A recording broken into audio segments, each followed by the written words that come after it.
Uber and Lyft would have to pay drivers expenses, minimum wage under Minnesota proposal.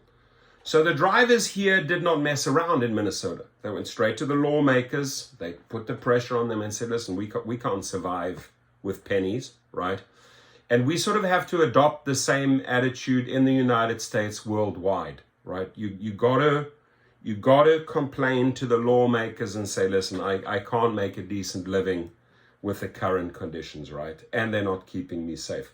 Now, you will see like in areas like Illinois, Chicago, they're obviously trying to push bills that favor the companies. They have a lot of money to spend on trying to change the laws. It is our job to counter, right? To actually be proactive, to beat them to it before they can even go out and start changing these laws and spending money influencing lawmakers. We have to do it first, right? So make sure you know who the people are in your city, in your surroundings, and let them know. Be vocal, right? I voted for you. Now take care of me. Protect me in this business, right? That's their job, right? They paid by us, right? They paid by the taxpayers, and they work for you. You don't work for them. So make sure you hit them up. Minnesota, I'm proud of you. Definitely a step in the right direction. Maybe showing the rest of the country a model that can work, right?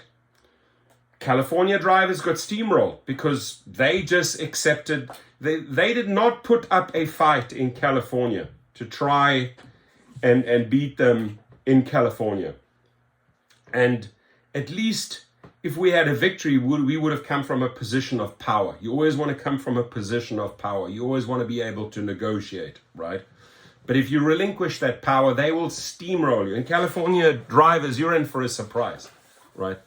If they spent $200 million to screw over California drivers, we should have fought back in this state.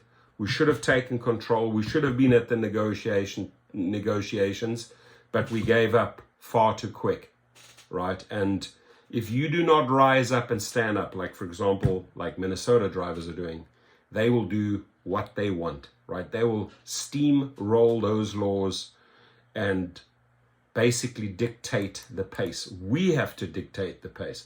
Minnesota lawmakers are considering a sweeping set of labor standards for Uber, Lyft, DoorDash, and similar companies, which would upend the laissez-faire relationship between the tech giants and their workforce of independent contractors. They like to call you independent contractors. They don't treat you that way.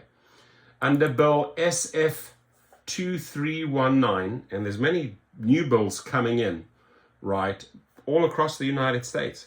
Lawmakers are listening because why people are rising up and complaining.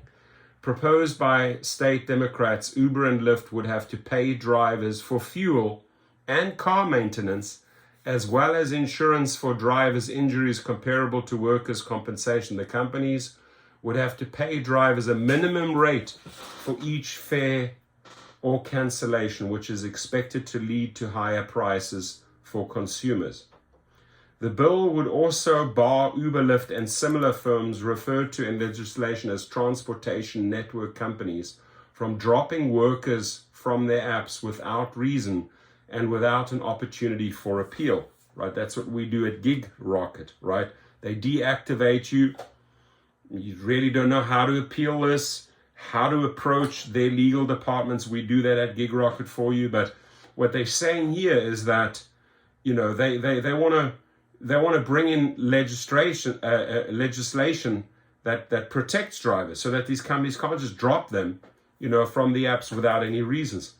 Minnesota has long assured its workers a safe and fair workplace. Over the last decade, a new industry has come into our state that circumvents, listen to this, that circumvents nearly every one of these protections, right? Many drivers don't know how many protections they should have. They just, oh, we're an independent contract. I'm going to go out there, make work, you know, just put in the hours and get paid. No, you deserve, ladies and gentlemen, way more than the flexibility. You deserve to be able to set your rates. You should be deciding when and where you want to drive, whether you want to pick up in a specific area or not, whether you want to choose a destination or not, or drop that destination. These are the type of choices we should make. Now, I like the fact that they're pushing the companies to pay for some of the expenses, right? Fuel, maintenance. It's a step in the right direction, my friends, and other states are paying attention to this. So, over the last decade, a new industry has come into our state that circumvents nearly every one of these protections. That is, transportation network companies, most prominently Uber and Lyft, said Senator Omar Fateh, a Democrat from Minneapolis and chief author of the bill during the Senate's Labor Committee hearing on Tuesday.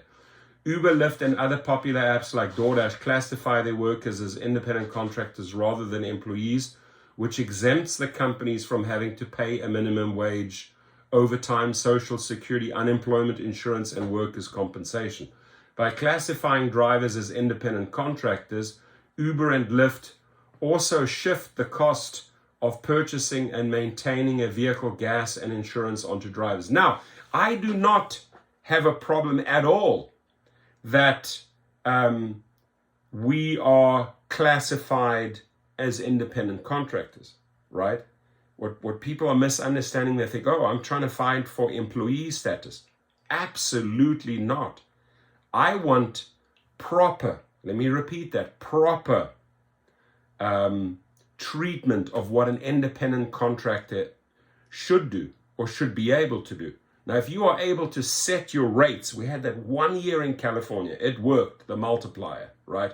You're on a busy Saturday night, you're demanding 5x, 5 times the usual. That's a big, big money ride. Californians know exactly what I'm talking about, right? Now, if you get one of those trips, let's say it should have been 20, but you decide, hey, I'm going to put it out there for $100.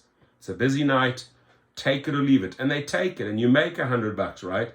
That, then you have the type of money that you can spend on maintaining a vehicle, right? Or the costs of a vehicle. You can pay for that. It's just like in the private sector when I'm doing private trips and nominating and, making my own rates, I'm not cheap, but they know what they're getting. And that money allows me to do things and build my company.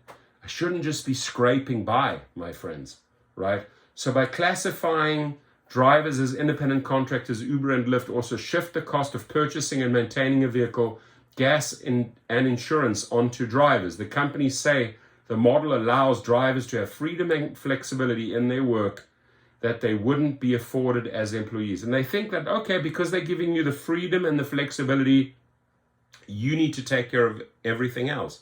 Freedom and flexibility are just two of the given factors an independent contractor deserves, right? The right to work when he or she wishes, right? But you should be able to set your own rates. It's a big one. We need to fight for that. Uber warned the rules would make Minneapolis the most expensive city for rideshare and app-based food delivery services in the country and lead demand to drop by as much as 75%. I don't know how they get to that 75%. People need transportation. People have to pay for it. The threat by Uber and Lyft or these companies is always to the lawmakers, oh, we'll pull out. We'll pull out. They will never, ever pull out. They made these threats in California. They did not pull out, right? They're making the threats in Chicago. They will not pull out. They need those markets to survive. So never allow that fear marketing to influence you, right? When they say, oh, and lawmakers, if you come across this video, rise up, stand up, right? These bogus threats by Uber, Lyft, and DoorDash that they're going to leave your market, they will never, ever do it. They'll never abandon a state like Minneapolis. They'll never abandon a state like California or a city like Chicago. Those are empty threats, right? And they've shown us time and time again that those empty threats were just what they are, empty threats. It stands to reason that with the steep increase in costs, demands will naturally decrease in lower income communities, leading to decreased transportation options and food access in less dense, less well-connected areas, the letter reads, right? That's how they try to counter. A 10-mile, 15-minute ride between Minneapolis and St. Paul would cost roughly $40, excluding the fees Uber, Lyft, and other companies would collect for themselves. By contrast, a ride on a weekly evening this week would cost closer to $20. Under the Bill app-based transportation services would have to pay drivers a minimum fee of $6.50 per ride. Ladies and gentlemen, France already has $8.65, right? You got to shoot higher than $6.50. Minimum fee of $6.50. But at least if we're city by city, if it was Vegas or LA or Miami, if you had a minimum, not these trashy $2, $3 food deliveries, a minimum starting point, they're talking $6.50 or $8, right? Then you can do the math. Oh, I'm going to do that one. I'm going to get a minimum of $8. I'm going to do that delivery. I'm going to get a minimum of $8.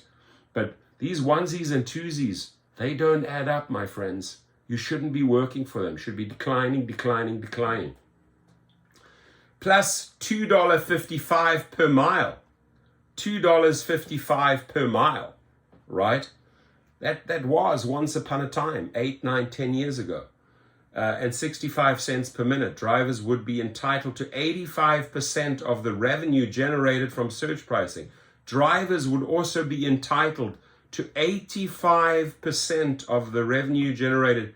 Just here, under this bill, you do the math, right? Yes, the fees for the rider will be jacked up, right? Because Uber and Lyft, those greedy bastards, still want to make those margins. But here you're looking at math applied to a city that starts making sense. $2.55 per mile, 65 cents per minute, right? Drivers entitled 85% of the revenue generated from surge, $6.50 minimum per ride starting point. Ladies and gentlemen, this is a step in the right direction, right? This is what we should be fighting for, not just accepting peanuts and breadcrumbs every day. Transportation companies would have to pay drivers a smaller amount if they have to drive more than 5 miles to pick up a person or a package, and a $10 fee for cancellations that occur after the driver has already departed for a pickup. Amen. So we're not making any money, Uber driver Fair Clardy told the Senate Labor Committee on March the 7th. Clardy said drivers also face danger from some passengers and having to drive in certain neighborhoods. Right? True. Transportation companies would also have to pay drivers 41 cents per mile to pay for fuel and maintenance expenses, which would increase when the Internal Revenue Service adjusts compensation rates for businesses. Each trip would also be taxed 25 cents to fund a non-profit driver resource center. I love these ideas. That would educate drivers about their rights and help them navigate disciplinary decisions. We do that for you at Gig Rocket, ladies and gentlemen.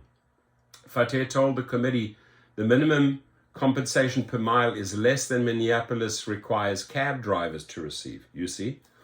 While that's technically true, taxi cab fares could end up being cheaper because taxis only have to charge for time when the vehicle isn't moving, and they don't have minimum reimbursement rates for fuel and maintenance. Also true. Minneapolis requires taxi cab companies to charge at least $4.70 for the first mile and $2.75 for each additional mile, plus 40 cents for each minute the taxi is not moving. So when I arrived in Vegas to pick up my Sienna, I took a taxi. It was about 35 minutes. Started off, I don't know, with some realistic number. Even if I just drove 3 miles, I would have been in for a certain minimum that would make sense for the driver and would make sense for me too. But that fare was, that rate was fairly expensive by the time. I think it cost me $120 to drive out there in a regular cab, right? So you got to pay for transport. If you're not willing to buy a car, pay for your own insurance, and you want to go out and use transportation, have somebody drive you around, that luxury, you got to pay for it. You got to pay for it. And I'm telling you, that's what private drivers, private chauffeurs do, right? They provide a service And we charge for it. We charge a premium for it. A similar 10-mile, 15-minute trip from Minneapolis to St. Paul could cost less than $32 in a taxi compared to $39.60 in an Uber, excluding tips and additional fees. The push for stricter regulations is being driven by a new association of Uber and Lyft drivers in Minnesota. Amen. Reach out to me. Who say they like the freedom of being gig workers but complain of a power imbalance that forces them to accept meager wages and unpredictably disciplinary decisions. Correct. Aid Ali, president of the Minnesota Uber Lyft Driver Association, founded the organization less than a year ago to lobby local leaders. The group organized a news conference with Democratic state lawmakers last fall and are working with city leaders in Minneapolis on regulations. This is what I like. This is what every city should start doing, right? Get an organized group together, contact the lawmakers, meet with them, introduce legislation, educate them what's going on. This is vital here. I highlighted these steps are vital for our success. Uber and Lyft obviously hate this. We want to make sure we get some sort of protection for those hardworking drivers, Ali told the committee. Drivers told the committee of having to deal with violent, unruly passengers and being disciplined for refusing to go to neighborhoods they believe are too dangerous. Amen. So Abdi showed up to the committee in a shirt stained with his own blood from a passenger assaulting him with a piece of metal. That's smart.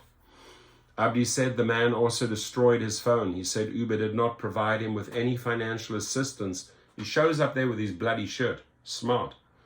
For medical costs or the time he was forced to take off work. The bill would require the companies to provide auto insurance and insurance to cover drivers' injuries on the job comparable to those provided by workers' compensation. Amen.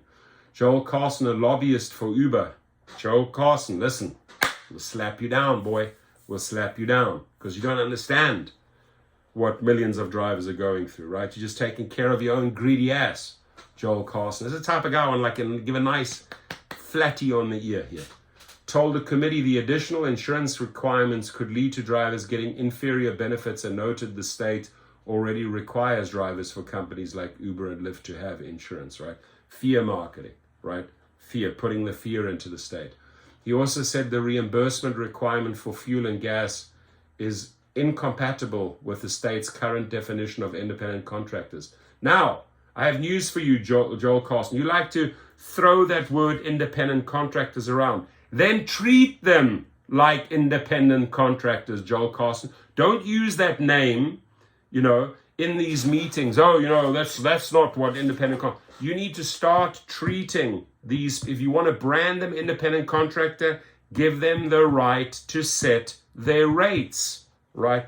Allow them to drive where they wish. If they don't want to go to a certain neighborhood, they are independent. They make independent decisions. They decide, do I not take that trip without retaliation or the fear of being deactivated, right? You need to get your facts straight here, Joel Carson, because you're just spreading a whole lot of nonsense and a whole lot of bullshit and a whole lot of lies, right? That's what you're doing here. You're muddying the waters.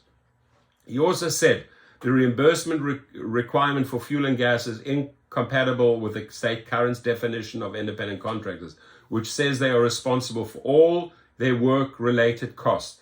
If we are responsible, and listen up, America, if we are responsible for all our work-related costs, we need to be able to determine our rates so that when we decide if it's 2x, 3x, 5x on a Friday or a Saturday night, we have the money that can cover our costs. We shouldn't be dictated that we drive for pennies, 40, 50, 60 cents per mile. That bullshit does not help your math, right? So they got their priorities right up their ass, and they got them really screwed up and mixed up. Whatever these people, like these lobbyists for Uber and that, are trying to spin to the state is a complete fabrication and lie. They do not understand what happens on street level. They do not understand the math the driver has to go through. It doesn't make sense in our world. if we have to do as Joel Carson says. So these employees would no longer be independent contractors, Carlson said. Democrats have taken aim at the gig economy in the past, though the effort failed to gain traction. In 2021, Emma Greenman, Minneapolis, authored a bill that would have forced Uber and Lyft to reclassify their drivers from independent contractors to employees. I don't like that. That battle is good if you win that battle and you negotiate better terms, right? But what we should be fighting for is better conditions, minimums, right? And true independent contractor rights, with all legal protections that title confers: overtime, minimum wage, workers' compensation, insurance. The bill would have defined independent contractors as those who perform work that is outside the usual course of business for the employer. Workers would also have to be free from the control and direction of the company that hires them and regularly engage in similar work independently. That similar approach to California, which has been mired in legal battles for years. The California Assembly passed a law in 2019 that made Uber and Lyft drivers employees, but it was reversed by voters the next year through a ballot initiative that Uber and Lyft and other companies spent $200 million supporting. That law is currently tied up in a contentious legal battle. No more, right? It's not.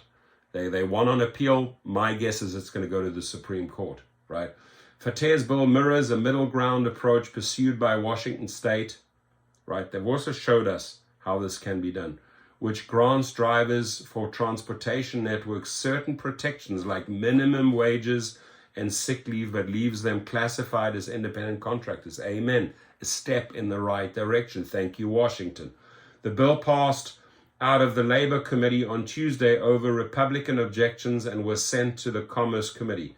The bill passed out of the Labor Committee on Tuesday over Republican objections and was sent to the Commerce Committee. Republicans said Democrats were moving too quickly and more time was needed to consider the possible ramifications of the bills. So who is paying who here, right? Who is getting the money? Republicans, Democrats, who's getting the money from these companies, right? Doesn't look like Republicans have the drivers' backs in this state, at least, right? I don't understand the politics of the state, but Senator Glenn Grunewald of Republican Glencoe proposed scrapping the entire bill to create a stakeholder committee. A stakeholder committee. Okay, explain that one, dude. All right, my friends, we've learned a lot from this. I've learned a lot from this, and then certain states are rising up, showing us a way that there are minimums. Do it in your city, do it in your state. Form these groups, these organizations, start negotiating with lawmakers and introduce bills. Be safe out there, my friends, at all times. Thank you. Your comments, please.